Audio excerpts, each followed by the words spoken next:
We stopped for lunch at a diner on Route 9. The diner is an American institution that I have always been fond of, in the specific way that I am fond of places that have a clear, unapologetic purpose and fulfill it well. A diner's purpose is to feed people food that is honest in proportion to the price, in a room that is bright and warm, in a context that makes no social demands. You can be alone in a diner or in company. You can be there for 30 minutes or 2 hours. You can be wearing good clothes or work clothes, and the diner does not register any of these distinctions as meaningful. This particular diner was chrome on the outside, a railway car shape that many diners have adopted, because railway cars and diners share a similar relationship to the journey, the temporary, the in-between. And warm on the inside, with the specific warmth of a place that runs its kitchen all day and has been doing so since before the morning's customers arrived. We sat in a booth. The waitress brought menus and coffee without being asked about either. This is the diner's specific genius. It anticipates correctly, because diners are organized around the knowledge that most people who come in want the same things: coffee, and a menu, and a surface to put them on. And providing these things before they're requested is not presumption, but simply efficiency elevated into consideration. I ordered a club sandwich and apple pie. Thomas ordered something that involved eggs, which he always does when eggs are available. While we waited, I looked out the window at the road. Route 9, New Jersey. A Saturday in April 1948. The road was quiet, but not empty. There was traffic, the regular passage of cars and trucks moving in both directions, each vehicle containing people with their own destinations and their own reasons for being on this road on this Saturday. Where were they going? Home from somewhere? Toward somewhere? The man was the ice cream truck I had passed at some point. He was going to wherever his route took him. The family sedan with 4 people visible through the windows. They were going somewhere together, which meant they had agreed on a destination, which is always a more complex achievement than it appears. I watched the road and thought, this is what the car has done to the country. The country is reachable now. Not all of it. There are places without roads, places without infrastructure, places where the geography makes road building difficult or expensive, or both. But a significant portion of the country that was previously accessible only by train, which meant accessible only via specific routes between specific cities on specific schedules determined by the railroad companies, that country is now accessible by car, which means on your own schedule, from wherever you start, to wherever you intend to go, in your own time, on your own terms. I keep coming back to the word freedom, because it is the word that the automobile culture uses about itself, and because, sitting in this diner on Route 9, looking at the road, I found the word more precise than I had previously given it credit for. The car is a freedom machine. Not a perfect freedom, not a freedom available to everyone, not a freedom without its costs, not a freedom that doesn't rearrange certain things in ways that aren't entirely beneficial, but a genuine expansion of individual agency in space and time, a genuine reduction in the degree to which where you can go and when is determined by factors outside your control. Thomas said, "What are you thinking?" I said, "I'm thinking about the country." He said, "Which part?" I said, "All of it. The fact that it's there." He looked at me. He said, "I think about that too, from the design perspective. Roads change what places are, what they're for, how people live in relation to each other." I said, "Does that worry you?" He thought for a moment. He said, "It interests me. Whether it worries me depends on what's built along the roads." The food arrived. I ate the club sandwich and thought about what would be built along the roads. I told you at the beginning that I would come back to the loneliness. This is where I come back to it.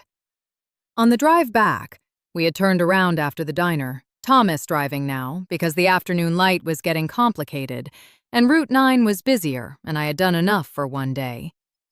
I was in the passenger seat watching the road and the passing scenery, and thinking. What I was thinking was, during the hour I spent driving on that highway, I was completely alone. Not alone in the sense of without company. Thomas was beside me the entire time, available to advise, present as a passenger in the way that another person is present. But alone in the specific sense of the decisions were mine. The speed was mine. The space between the car and the road ahead was mine to manage. And the management of that space required that I be fully present in it. There was no room, while driving, for the kind of thinking I do when I walk.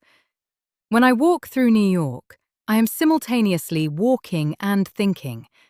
The walking is automatic enough, the pace slow enough, the landscape familiar enough, that a portion of my mind is always available for the thinking while moving that produces, for me, some of my best thinking. I write in my head when I walk. I work out scenes. I process conversations. Walking is my thinking medium as much as it is my transportation. Driving is not like this. Driving requires all of it. Driving requires that the whole of your attention be available to the immediate, because the immediate, when you are moving at 40 miles an hour, is continuous and demanding, and will not wait for you to finish a thought. The truck pulling out of the side road, you deal with it now, not when you've finished the paragraph you were composing in your head. The car slowing ahead of you. You respond immediately, with the full engagement of a body and mind that have learned to work together in this specific context, or are learning to. I was alone in my attention. For an hour, the whole of my attention belonged to the car and the road and the next quarter mile. There was nothing left over for anything else. And when I pulled back into the parking lot in Hoboken and stopped the car, and Thomas said, "Well done," when I released the steering wheel and sat back, and the hour was over, I felt something that took me a moment to identify. Relief. Not relief that the driving was over. I had enjoyed the driving. I wanted to do it again. Relief at the return of the space in my mind. The return of the internal room in which I live most of the time. The room where I think and plan and observe and process. The car had taken it for an hour, and I had not minded.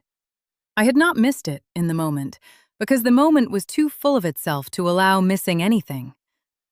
But when it came back, when I was a passenger again, and the road was Thomas's responsibility and my mind was my own, I felt its return as a physical sensation. The room reopening, the space restoring itself. I thought, this is what driving costs, beyond the 22 cents a gallon. It costs your interior life for the duration. Not permanently, not completely. But the car is, by design, a machine that commands full attention, and full attention means divided from nothing, which means the thinking that walks alongside you through the city is not available to walk alongside you through the car. Freedom is always a specific kind of transaction. The car gives you the freedom of space, the freedom to go where you want at the speed you want, on the schedule you want. In exchange for the duration, you give it the freedom of your own mind. Whether that is a good trade depends, I suppose, on where you're going. On the drive back to New York, Thomas driving, me watching the road and the landscape, we passed through the specific zone that exists between the open highway and the city, the near suburbs, the neighborhoods that are neither fully rural nor fully urban, that were once one thing and are becoming another. The new houses. I had read about Levittown, which was being built on Long Island, the development by William Levitt of thousands of identical or near-identical houses on lots that had previously been potato farms, using the assembly line production techniques learned from wartime manufacturing, producing housing faster and more cheaply than had previously been possible. Levittown was in the news because it was new, and because it was very large, and because it represented something: the application of industrial logic to the American house. We weren't near Levittown, but the houses we were passing had something of its spirit. The specific quality of newness combined with uniformity, of neighborhoods that were growing outward from the city in the direction that highways pointed. I said to Thomas, "What do you think of them?" He looked at the houses. He said, "As architecture? Limited. They're made for speed and cost, not for longevity or specificity. In 50 years, they'll show their age." I said, "As a way of living?" He was quiet for a moment. Thomas is someone whose opinions, when they touch on things he has thought about carefully, arrive after a pause that communicates the seriousness of the thought. He said, "The suburbs assume the car. They're designed for the car. Without the car, they don't work. They're too far from everything to reach on foot or by transit, which means they commit the people who live in them to a permanent dependency on the car.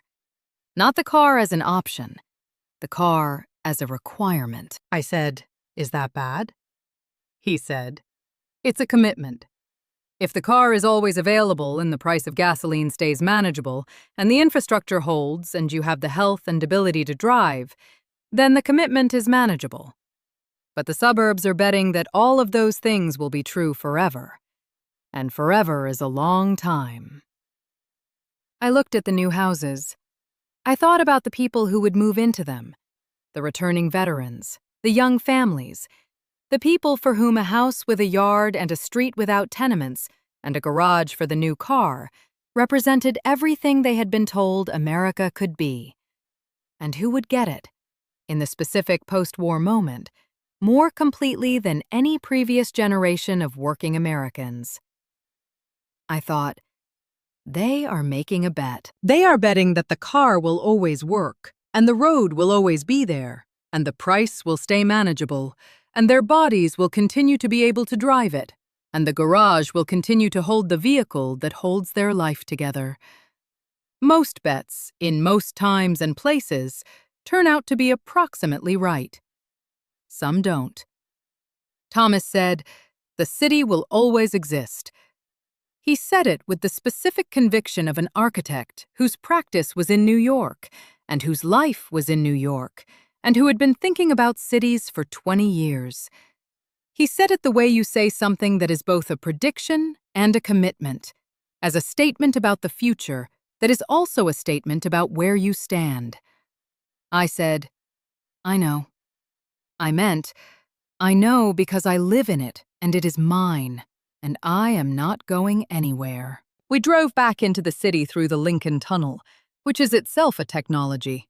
A tube bored through the bedrock under the Hudson River, through which the road continues, through which New York and New Jersey maintain their connection through the medium of rock and pressure and engineering, and emerged on the Manhattan side into the grid, the honking, the density, the specific compression of a place that has 48 years of automobile traffic layered onto a street pattern designed centuries before the automobile existed.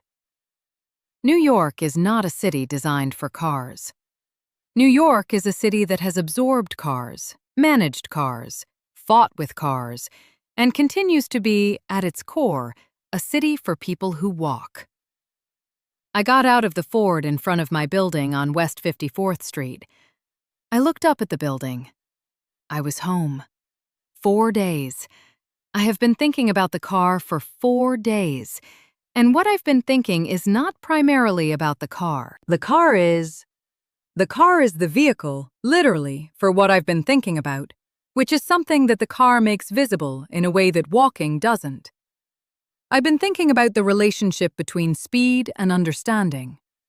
When I walk through New York, I understand it at walking pace, which is to say, I understand it at the pace of a person embedded in it, moving through it at the speed of an animal that evolved to navigate the world on foot. At this pace, I see faces, I hear conversations, I smell the bakery and the exhaust and the specific smell of the subway grate on humid mornings. I navigate the specific topography of cracked sidewalks and puddles, and the particular choreography of other pedestrians whose paths intersect with mine. I understand New York because I move through it at the speed at which it is designed to be understood. From the car, New York is a grid, it is geometry. It is the abstraction that the airplane revealed, brought down to a lower altitude, but still above the level at which the faces are legible. In the car on the highway, New Jersey is a series of passing features. The gas station, the diner, the new houses, the trees that are just beginning to leaf in April. I move through it faster than it was designed to be moved through, and the movement produces a specific kind of understanding. The understanding of scale, of proportion, of how far things are from other things and in what direction. But not the understanding of what it is to be in those places. The diner I stopped at for lunch, I know it as a place I was in for 40 minutes. I don't know it the way I know Manny's, which I have been coming to for a year. The car gives you breadth. Walking gives you depth. I don't think either is wrong. I think they're different tools, and different tools produce different knowledge, and the specific poverty is when you have only one tool and mistake it for the whole of the available knowledge. Thomas, who thinks in buildings, in the relationship between how things are built and how people live in them, would describe this as, the car produces a kind of space that is about transit, and transit space is different from dwelling space, and dwelling space is what you actually live in. Transit is what you do between the places you live.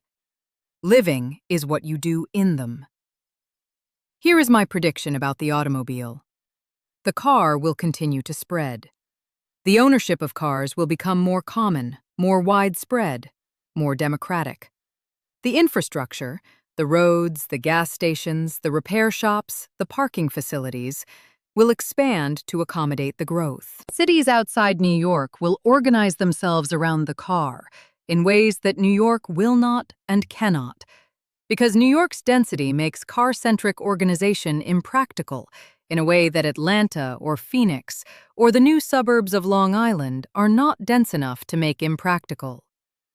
The car will become, for most Americans outside of a few dense cities, as necessary as food and shelter. This will produce wonderful things. The freedom of movement I described, the access to places and experiences that distance previously made inaccessible, the specific American joy of the open road that exists as a cultural ideal, and that is, I can now report, real. It will also produce things that are less wonderful. The dependency that Thomas described, the commitment to a technology whose requirements are not trivial, the reshaping of places around car access rather than human access, the specific losses that come when a street is no longer the place where people are, but the place where vehicles pass through. And something else, which I am less certain about, but which the loneliness I described keeps suggesting. The car is, fundamentally, a private technology. You are in it alone, or with whoever you choose to be in it with. You control what you listen to. You control where you go. You control the speed. You are in a moving enclosure that separates you from the world you're passing through, by glass and steel and the speed at which you're passing. This separation is useful. It is also a separation. I think about the subway. The subway is the opposite of the car in almost every respect. Public rather than private. Slow by choice of speed rather than fast by choice of speed. Controlled by a system rather than by an individual. Occupying a shared space with whoever else is on it at that hour, with no screening or selection of fellow passengers. I love the subway. I love the subway because it puts me in the specific company of the city, of everyone, of all the versions of the city that a Tuesday morning produces, of the people who are going to work, and the people who are going home, and the people who are somewhere in between, and the children who are being transported by adults who are thinking about other things. The car separates you from this. Whether that is, on balance, good or bad, I am not yet able to say. I am only able to say, it is different. And different is always worth paying attention to, even when the difference is, in most practical ways, an improvement. She finishes the coffee, looks at it, looks at you. One more thing. I am going to learn to drive properly, not just the one Saturday in Hoboken. I mean properly, with practice, until it becomes the thing that it is for the man across the aisle on the airplane, for Thomas, for Stanislav watching the television, until it becomes routine, below the threshold of conscious attention, the body managing the car the way the body manages walking. I want to know what driving is like when I'm not thinking about driving. I think it might be different from what I've described. I think the freedom might be less qualified. I think the loneliness might be less present when the car is something I inhabit rather than something I'm navigating.